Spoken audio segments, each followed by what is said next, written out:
జగన్మోహన్ ఢిల్లీలో ఆడుతున్న ఈ డ్రామానా లేకుంటే నిజంగా ఆయన ఒక స్ట్రాటజీ ప్రకారం ఈ యొక్క నిరాహార దీక్షలు చేస్తున్నారంటే దీని వెనుక చాలా పెద్ద స్ట్రాటజీ ఉంది. ఒక రకంగా మోడీకి ధమ్కీ ఇస్తున్నాడు. మీరు కనుక నన్ను కాపాడకపోతే నాకు వేరే ఆప్షన్ ఉంది, నేను ఇండియాలో జాయిన్ అవ్వగలను కాంగ్రెస్ ద్వారా. ఎందుకంటే కాంగ్రెస్ కావాల్సిన వాళ్ళు నాకు చాలా క్లోజ్ ఫ్రెండ్స్ ఉన్నారు కాబట్టి నేను అటుపక్కనే జంప్ చేయగలను. నా దగ్గర ఉన్న ఎమ్మెల్యేలు 4 ఉన్నారు, తర్వాత రాజ్యసభ మెంబర్లు 11 మంది ఉన్నారు కాబట్టి నా అవసరం మీకు ఎప్పుడైనా కావాల్సి వస్తుంది సుమా అని వారిని బెదిరిస్తున్నాడు. రెండో పక్క ఆశ చూపుతున్నాడు రాహుల్ గాంధీకి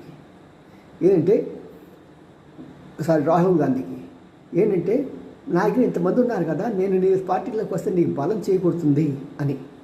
మరి ఈ 2 ఎత్తుగడల్లో ఎవరు గెలుస్తారు, ఏది గెలుస్తారు అనేది ముందు కాలమే చెప్తుంది. ఏదైనా సరే